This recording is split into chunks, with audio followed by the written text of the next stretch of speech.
cause and effect. A very difficult concept, I have found out, for many people in this country, it seems, to figure out why a thing might happen in response to other things, or what the other things might have caused this. Difficult, I know. This is in relation to a firebombing that has taken place in England of a migrant centre in Dover, and why that happened, who knows? We'll get into it. We'll start off just by mentioning first that there is a new freemium gift on the website, so if you go over to lotus.com, you can check out this Contemplations on a Halloween special. I believe this is last year, so you go and check that out. That's free for a week, so go and get it before it's gone. Otherwise, we shall begin with the numbers, because the migrant crisis for the UK is not small or new. It has been going on quite a while. We have moaned endlessly about it, and fair few people have found it a bit annoying. Not just the migrant crisis itself, obviously, but also the endless moaning, because it just never ends. I don't know. I feel like the gradual destruction of our local culture is slightly more than annoying. Well, yeah, I just mean in the reporting. But we have the numbers here, just in the Telegraph, to start us off. In 2022, more than 40,000 people turned up, compared to 28,500 in the whole of the previous year. This used to be in the tens per year. You may remember. Tens of thousands? No, tens. Just the tens. Oh, all right. People illegally breaking in via small boats. It didn't exist. It wasn't a problem a handful of years ago. And now it's 40,000 already this year. I thought Brexit meant Brexit. Yeah. And then we have the news of what these people are like when they come here. Very, very loving and kind about the fact that we have given them safe haven from the hellhole that is France by breaking into people's homes. Peacefully breaking into people's homes. Mostly. And demanding their phones and cars. If we go to the next link, we can see the evidence as well. £7 million a day now, just on hotels. Fantastic. Chump change, really. Nothing serious. If we go to Ireland, we can see just how bad that is there. Apparently 30% of all Irish hotels are now being used for these illegal aliens. I know, whenever I see stuff...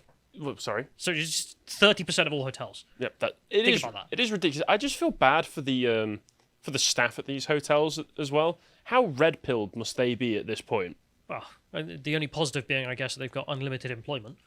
That's never going to go away. Yeah. For reference, I thought I'd just talk about something recently. I went to Serbia. I went to a migrant camp in Serbia. This was the migrant camp in Serbia. These are the conditions, by comparison to your 4-star hotels that you get around here. I asked the migrants how they felt about the conditions they were in and how they were being treated. In all sincerity, they all answered were good conditions. We're being treated fine. Well, yeah, it's not a fancy hotel or anything, but you've got a shelter over your head. Yeah, if you've just gone through Turkey, Greece, Macedonia, and you're in Serbia, it's like, yeah, this is great. Why would it not be? The comparison obviously being war, remember? Because they're fleeing war, we're supposedly. told. But when they get to Serbia, from the other places included, they don't stay there, do they? They come to the West. And why? Well, this is where I'm going to say that the language needs to change. Not only are these people illegal aliens, when they get to Britain, France, Germany, these places that are far away from anywhere they could have stopped and claimed asylum, I think they should rightfully be called beggars at this point as well. Because you are not here for any other reason than to beg for money. When I interviewed the guys there, all of them said the reason they're going further is because of money. It's that simple. Is beggars not a bit too polite? Leeches? I think beggar suggest? is just accurately correct all right. of that. But we go to the next link here. The numbers are just also hilariously scary. We have here Migration Watch reporting that 1 to 2% of all Albanian males, all of them in the world, are in the UK, and they came here last year in small boats. 1 to 2% of all Albanian males. Cool. Yeah, cool. I covered that on the podcast the other day. It's nothing to do with the fact that Albanian drug dealers are literally putting out TikToks saying, "Come over to England, we'll pay you for it. Great money." It's because Albania borders Britain, and there's been a civil war in Albania. Oh yeah, for the Americans who don't know, if you look at a map, you'll find Albania right next to Britain. It's that island that It's that bit just on the topmost crust of Scotland. It's hidden, but it's there. I can't be that mean, but it's ridiculous. The Reform Party actually decided to crunch the numbers as well. This is a post they put out ages ago. At the current rate of growth, within just 4 years, there will be more Albanians in the UK prison system than Albanians in Albanian jails. That's a true fact as well. We are en route to fantastic have more Albanians in our prisons than in Albania. Okay. We also have the fact that they keep arriving with luxury clothes. This is Politilite documenting this. I can confirm from having the migrants in every town and city in this country. Just walking past in Swindon, I've endlessly moaned about this. The locals here always seem to be wearing the newest clothes for some goddamn reason. Me and Michael, wow, just getting lunch before this, come walking back and we see two guys wearing Hoodrich hoodies. They're £64 at retail. Oh, really? I if you want to. don't look into hoodies myself, so... But they're at the cash point, withdrawing our money, so they can go off and spend their day hard at work, I'm sure. Well, I mean, if you're getting a daily allowance and you've got nothing to do, you've got your hotel already paid for you, I mean, what else is there to do other than spend it on luxury goods? We literally see them. They either hang out in the cafes, hang out in spoons. I've seen them walk around with crates of beer. They sit around, Jewelry. they stare at you, give you dirty looks as you walk past, like you're intruding on them. Whereas they are the illegal alien beggar in the town. They're here for no other reason than money, and they're also just illegal aliens who broke in. And our response was, oh, they're there, we'll give you money. But there are plenty of beggars in this country who could use assistance. No, the foreign beggars, far more important. We get the next link we can see as well. This is just a note from Active Patriot, who goes down and documents the sort of thing. This is on the 29th of October. This is just a crescendo point of just the ridiculousness that is this situation. 1,000 immigrants, illegal alien beggars, have just turned up today, alone. The 29th of October there. This is the reality of life, which is that you have hordes and hordes of foreign beggars turning up. We just keep giving them money. Sorry, we don't. The government steals our money and gives it to them instead. And we're told that we must accept this because there's no actual reason given. Just we have to. We just can't be bothered to fix it. Just got to do it. Do you remember a few years ago when I think it was coming up to the Brexit referendum and Nigel Farage had that very notorious poster of just, here's all of the migrants lined up in Calais? Yeah. And how racist it was that he would put such a poster like that up. And now it's just here. Now it's in Dover. Great. It's also in Swindon. And that's the reality. And so a local man in England decided to go out and do something illegal. He went down, as you can see here. Man petrol bombs Dover Migrant Processing Centre before committing suicide. Active Patriot breaking the story there. And there's some video footage for people listening of a guy who is presumably thrown his bombs and then left, and the fire is small and on the outside of the migrant centre. This was quickly put out. No one was seriously injured because it's not significant, except him who commits suicide after all that. A completely wasted gesture. If we go to the next link here, you can see there was actually a Reuters photographer just outside and happened to be in the right place at the right time, which is convenient. Yeah. He took this photo. So this is the suspect. I suppose we have to call him a suspect until he's convicted, but he's dead, so there's that. And you can see that he's smartly dressed, not poor looking. He's in a pretty nice car. He's not poor again. And he turned up and threw, as you can see there, these are the petrol bombs. So it's a canister full of petrol and then a firework attached to it at the migrant centre. One of them failed, two of them blew up, and there's that. There are no details about his name or why he did this that have been released. This is unusual. You might think, okay, well, look, the investigation's still going on or something. No, within any terrorist attack that we've had, we have the names very quickly of the suspects, whereas in this case, it's just not been released. Who knows why he might have done this? But he's a guy, and the reason I bring up his car and his dress is because he's clearly not doing poorly. He seems to be well off. He's got, his life together. He's in his 50s or something.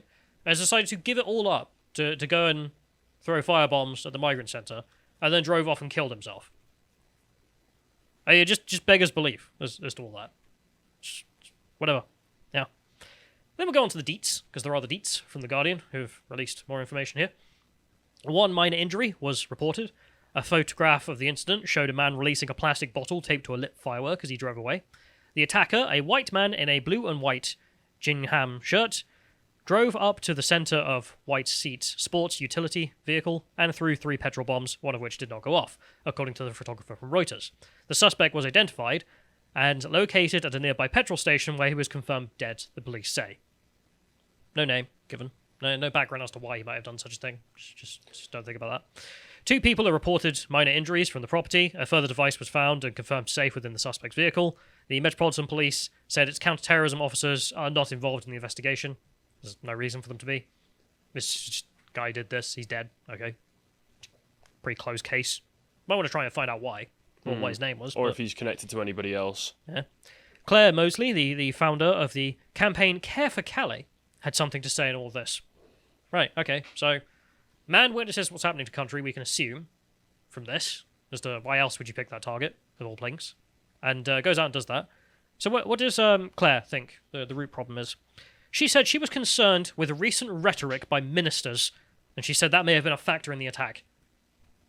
Like, what? Not your constant insistence on having thousands of illegal alien beggars turn up. It wasn't the lying eyes that people have. It's the reality in the world that they can see happening. Instead, no, people were desperately listening to conservative ministers. I hate to break it to you, no one gives a crap what conservative ministers have to say, especially on this topic. Well, yeah, because they know that whatever they have to say about it, they're just going to do the opposite. If they say that we're going to deport a bunch of people, they will do the opposite and just bring more and more in. Yeah. Instead, it is the people telling you. It is not the problem itself that radicalizes radicals. It is people telling them about the problem. This is such backwards logic, and it's the reason I called this segment Cause and Effect. Because we had this previously with the grooming gangs as well, in which it was insisted that the problem was not the rapists, it was not the importation of such rapists, the problem was the people telling you about it. It was the far right causing a fuss. I was half expecting it to be that it was the victim's fault or something. They were just going to go full on, just dive headfirst in. There were quite a few people who tried that. Labour MP Naz Shah, most famously, obviously, shut their mouths for the sake of diversity. But there were also a couple of clips. There was one of a guy whose brother was being convicted of being a child rapist. And he responded that, well, it's not our shit's fault. It's the social workers for letting them out at night. I was like, that's amazing. And there was also one Muslim lady I saw at a roundtable discussion about this who said, what are the girls doing out? Isn't it their fault? And it's like... Yeah, so because girls just wandering about at night and just asking for it is the official response. Okay, fantastic. But my point being, cause and effect. Well, what is the reality? Let's assume, as everyone already is, let's say, because I don't actually have the details, but why else would you do this is a fair argument, that this guy did this because of what was happening to the country with the endless numbers of illegal alien beggars turning up for no good reason, and the government doing nothing about it, and instead just incentivizing this, it seems, by giving them more and more money. Well, why would he do that? Is it because of the problem, or is it because of the people telling him about the problem? People telling him about the problem, isn't it? That's the real source. It's not the problem itself. It's mad. So, mostly said Sunday's incident was a reminder that hate speech could have deadly consequences. Number one, deadly consequences for who? The criminal. Killed himself. No one else died. So, weird point. But the hate speech has consequences. I'm just going to assume you mean speech calling for violence. There's none of that. That's already illegal. So shut up. And then on the basis that people pointing out this exists, that's the real problem again. For her. Because she is a person who works her entire life to bring these people in. She said it would be kinder and more effective to simply help people rather than continue this damaging campaign that tears at the fabric of our society and leads to events such as these. What are you talking about? Again, it would be kinder and more effective to the Britons and actual asylum seekers rather than illegal aliens to stop this from happening. It's the thing, like, asylum seekers, absolutely welcome. The thing is, we have legal processes for people to claim asylum, and they do, and they're legitimate, and they're welcomed. These people, the 40,000 a year, don't use the asylum seeker routes. They're not interested in that. They're not going to apply, because they'd be rejected, and they know it. Well, no, they get on the boats, they come over, and when they're off the boats on the beach, then they claim asylum, because they know that they'll just get ferried over to a hotel, and even if they get caught while they're still in the channel, the border force will just ferry them over to Dover. There you go. Even those who are rejected here, they don't return home. They're never actually even forcibly removed. The data on that is pathetic. Supposedly, from stuff that I found the other day, they deported about 1,000 Albanians last year. 28,000 turned up? Yeah, those are official figures, so even if that is true, so it's a drop in the water. The most effective way to keep them out is to keep them out, as Douglas Murray points out. If we get the next link here, we have someone else coming in to tell us about how it was the speech that was the problem, not the problem, instead. I asked the government if it had contributed to tensions with recent rhetoric, and she said she wouldn't have used some of the language the Home Secretary has used. So, yeah, except it doesn't matter. I can't get through to you enough. What Conservative MPs and ministers say about this problem matters nothing. No one listens. Why would they listen to you? At any point anymore. It is just complete irrelevancy to the conversation.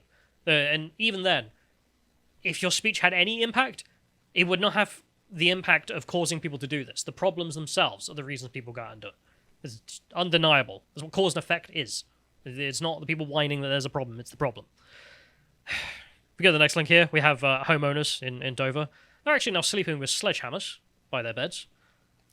Understandably so, after some of the stories we've been hearing recently. No, but trust me, it was Conservative MPs that have made them do this.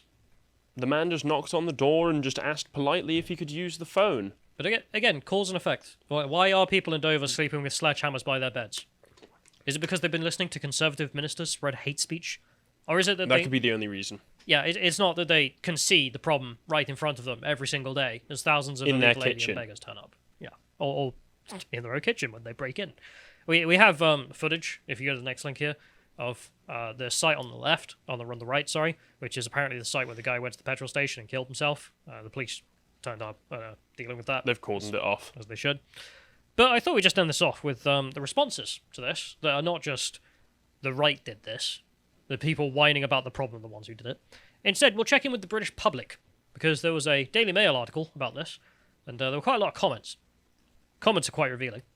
So we have first comment being sad, sad, sad. Our government needs to wake up and quick. True. Rest in peace for the guy. Interior Ministry, ? Tragic. Poor man, rest in peace. Yeah, I mean, there is a part of There's me. a theme. There is a part of me that's wondering about this whole scenario purely because of the lack of details that we've received about it. Man turns up, does something ineffectual, then kills himself and disappears off the face of the earth. Seems to have no connection to anyone or anything before or after. All right, okay. You get the next list of comments there, then we can see the other ones. This is a topic that will be increasingly interject with people's attitudes in a negative way. A solution needs to be found to address the concerns of all. And don't bring illegal alien beggars. Rest in peace, sir. Interested to see how this story unfolds and the motivations behind it? Well, I guess we won't. And the government are to blame for this. Poor fella, rest in peace. But that's the response from the British public, which is just, rest in peace, poor guy. Wonder what drove him to this. No idea. It's probably all that speech. It wasn't something that happened in his life, or the reality of what life in Kent is like at this point. No. It was speech. I thought we'd also check in just for a laugh, to try and cheer up the mood. The international response from 4chan himself has turned up.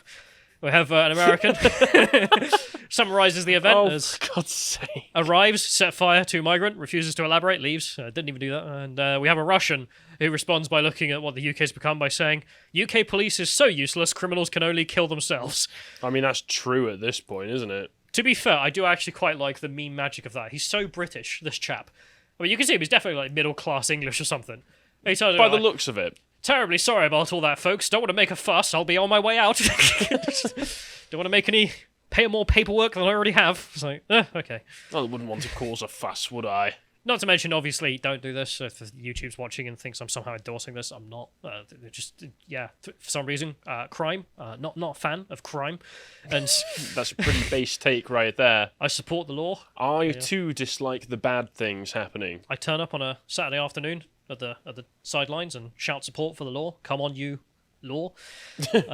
Anyway. All right. Can't get enough of that abstract concept of law. I support the law. I salute justice. Some people support Arsenal. I support the law. If you go to the next one here, we can see the effect this had, which is it didn't as well. Of course, It never has an effect. They never stop coming until we stop them coming. I didn't know about this website. This is a website the government run, so it's just some subsidiary of .gov, right?